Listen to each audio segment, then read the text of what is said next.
Hey guys, what's up? My name is Rishan, and today we are going to be building a remote controlled boat using used plastic bottles. So it's going to be eco friendly and fast. The parts we're using: two plastic bottles, two motors, wires, a glue gun, and quite a bit more. I couldn't speak that fast. So you want to cut out rectangles in your plastic bottle, big enough to fit your hand in, and quite a few cables. Once make sure you cut them out, pretty big. Okay. Now once you've done that, you want to take a screwdriver or any sharp object and just make holes in this. So you can see I'm attempting to make a hole. I've made a hole in the first one. And what I'm going to do is we're going to make a hole in the same place in both of our bottles, and you'll see why. We're going to be tying this together as an extra safety measure to make sure the boat doesn't capsize, and also that it's held together really well. Okay. Now that you've made the holes, you want to take the wire and you want to thread it through one of the holes, and now you want to pass it through the other one. Once you've done this, you want to cut the excess off,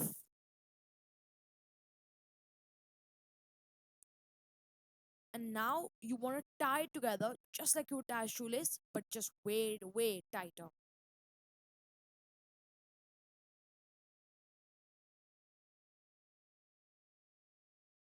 Yeah, that's perfect. Now that you've made your knot or like a shoelace tie, doesn't really matter. We are gonna be right. We're gonna be doing the glue gun part. So you're gonna take your glue gun and you're gonna run it along the middle crease. I'm putting enough, but not too much because that's not eco-friendly, right? Okay. Now that you've put a glue gun in the back, you want to also add some in the front to make sure that when you hit an obstacle, the front of the boat isn't just like splitting apart. But now, keep this in mind, do not be like me and forget to hold the boat together. You remember, you need to hold the boat together, and whatever happens, do not forget. Hold it with both your hands and squish it for like 30 to 40 seconds until it's cold enough for you to like touch. Okay, hold it together. Hold it together. I cannot tell you just how much I need you to hold it together. Okay, if you don't do this step, like I didn't actually, and the glue from the front, it dripped down and stuck to the board I was building on. So I had my friend here, he held the board for me together while I added even more glue, which is not what we want to do, right? So please hold the board together when the glue is hot.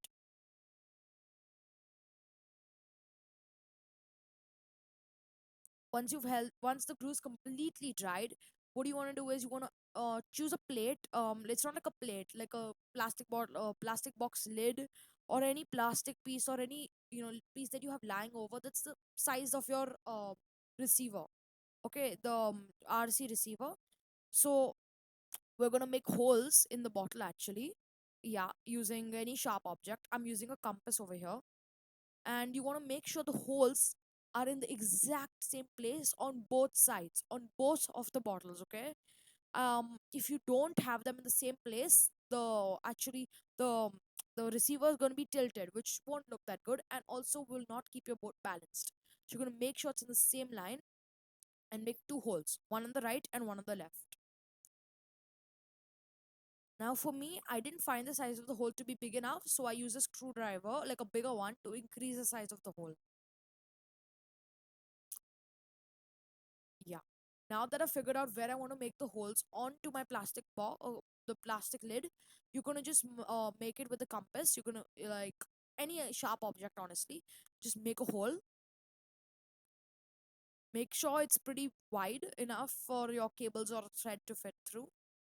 You want to make sure that it's on the exact same line. If it's any different, you're gonna have issues later on. Okay, like big issues. It's gonna be tilted, or the board is gonna flip over one side or the other side. Always be careful with this part. Now I'm just enlarging the size of the hole again with a screwdriver. Okay, now that we've done that, you want to take the thread, two pieces of it actually, and thread it in.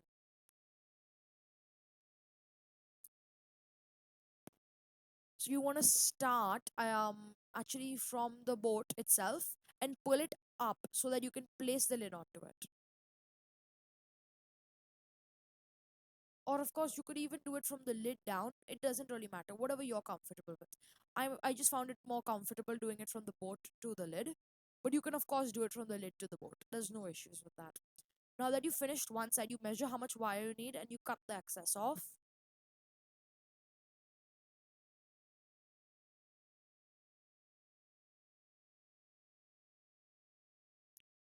And now you tie the same knot or just any knot onto this.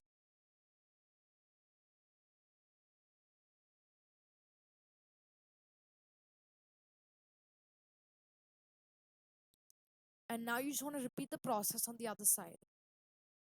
Thread, cut, and then tie.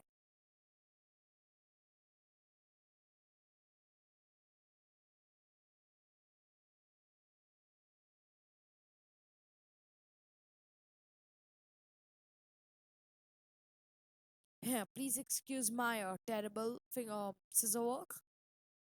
And just tie it together really well. Make sure it's well tied, okay?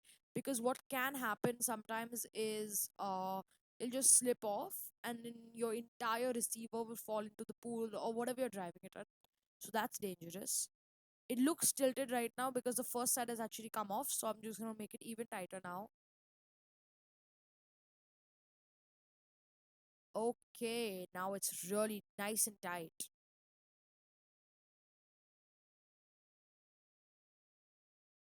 And I think that's your body right there completed.